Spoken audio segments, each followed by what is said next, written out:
Hello guys, তো আজকে আমি তোমাদের সঙ্গে শেয়ার করব দুপুরে আজকে আমি লাঞ্চটা কি তৈরি করছি।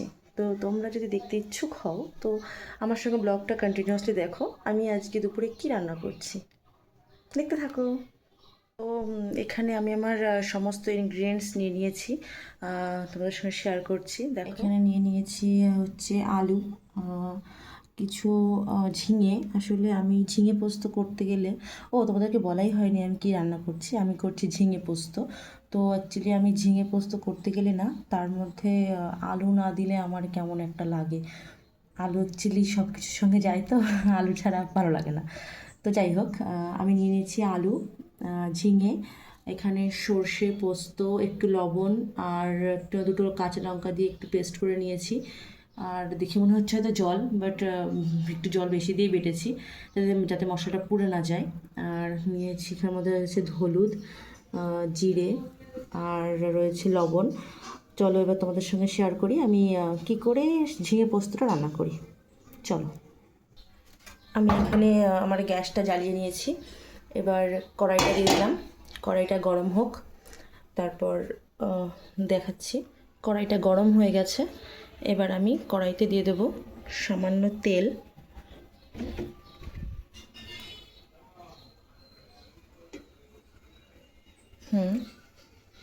এবার তেলটা একটু গরম হোক, তারপর তার মধ্যে দিয়ে দেব কিছুটা জিরে ফোড়ন। একটু গ্যাসের আঁচটা কমিয়ে দিই। এবার দিয়ে দেবো এর মধ্যে জিরে ফোড়ন।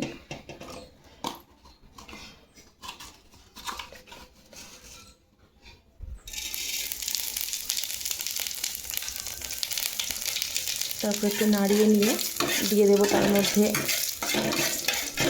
আলুগুলো। যেহেতু আলুগুলো একটু সেদ্ধ হতে দেরি হয়, তাই আগে আগে দিয়ে দেবো আলুগুলো।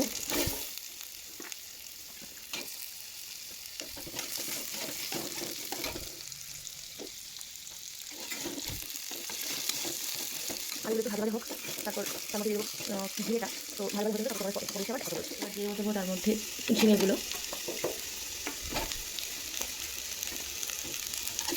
তারপর এটাও একটু নাড়তে থাকবো।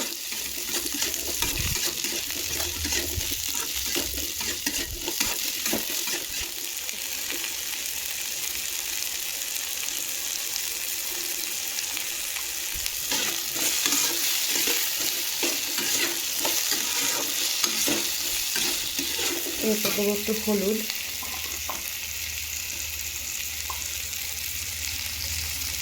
হলুদ অল্প পরিমাণেই দেবেন, নাহলে একটু বেশি গন্ধ লাগে। যেহেতু আমি অল্প করে রান্না করছি, তো সেই জন্য এবার অল্প করে হলুদ দিয়ে একটু নেড়ে নেব।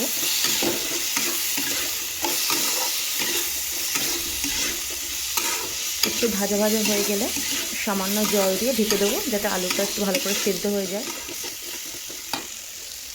এবার আমি অল্প করে একটু জল দিয়ে ঢেকে দেবো। জালটা একটু বাড়িয়ে দেবো হালকা করে। দেখি কি হয়েছে। বাহ,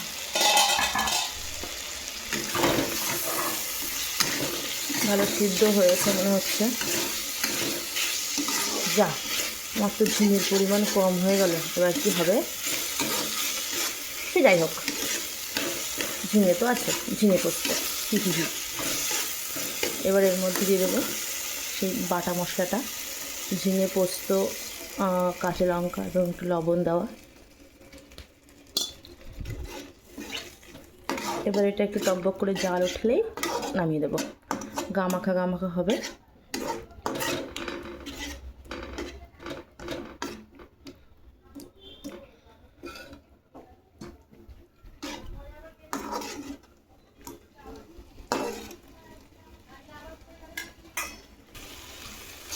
হয়ে গেছে আমার রান্না।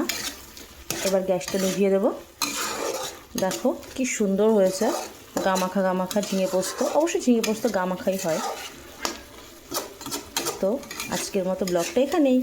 সবাই ভালো থেকো, সুস্থ থেকো, টাটা।